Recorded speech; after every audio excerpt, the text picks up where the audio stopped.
தமிழ்ல பெயர் பலகை, ஏன்னா நான் பாதிக்கப்பட்டவன். சென்னை அண்ணா சாலையில் சன் டிவி பெயர் பலகை அழிச்சு வழக்கை சந்திச்சவன்.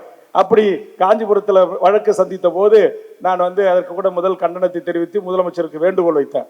அப்ப இங்க கூட சில உணர்ச்சி வயப்பட்டு சில கருத்துக்களை சொல்கின்ற போது அது சில பத்திரிகைகள் ஊடகங்கள் அது அரசியலா மாத்துறாங்க. அதுக்கும் கூட்டணிக்கு எந்த சம்பந்தம் கிடையாது. இங்கே மாண்புமிகு அண்ணன் ராஜா அவர்களை வைத்துக் கொண்டு சொல்லுகிறேன், திராவிட முன்னேற்ற கழகம் என்கிற இந்த இயக்கம் எண்ணற்ற தமிழ் தேசிய போராளிகளால், தமிழ் அறிஞர்களால், பாவலர் பெருஞ்சித்திரார் போன்ற எண்ணற்ற தமிழ் குடும்பங்களால் இந்த இயக்கம் ஆரியத்திற்கு எதிராக நிறுத்தப்பட்டு தூக்கி பிடிக்கப்பட்டு தொடர்ந்து இந்த நாட்டுடைய 6வது முறை முதலமைச்சராக வருவதற்கு தியாகம் செய்திருக்கிறது இங்க இருக்கிற இந்த கூட்டம்.